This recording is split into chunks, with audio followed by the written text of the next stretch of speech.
Hi friends, ఎంతో tasty అయిన బాలింత్రాల నెత్తల curry ఎలా తయారు చేసుకోవాలో చూద్దాం.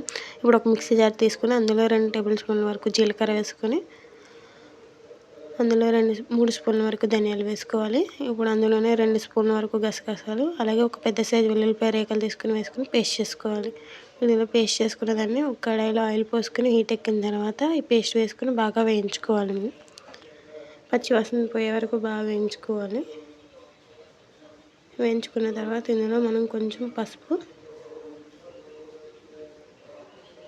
వేసుకొని బాగా కలుపుకున్న తర్వాత ఇందులోనే మీకు టేస్ట్కి సరిపడా ఉప్పు వేసుకొని బాగా మళ్ళీ కలుపుకోవాలి. ఇప్పుడు ఇలా కలుపుకున్న దాంట్లో మీకు ఎంత కావాలంటే అంత కారం వేసుకోవచ్చు. నేనైతే 1 స్పూన్ వరకు వేసుకుంటున్నాను. మీకు కారం తినేదాన్ని బట్టి వేసుకోవచ్చు. ఇప్పుడు ఇందులో 1 గ్లాస్ వరకు వాటర్ వేసుకొని బాగా కలుపుకోవాలి. కలుపుకున్న తర్వాత మనం ఇందులో ఉప్పు అవన్నీ సెట్ చేసుకోవాలి చూసుకొని. ఇప్పుడు ఇందులోనే క్లీన్ చేసుకున్న నెత్తళ్ళు అవన్నీ ఒక్కొక్కటిగా వేసుకొని బాగా కలుపుకోవాలి స్లోగా.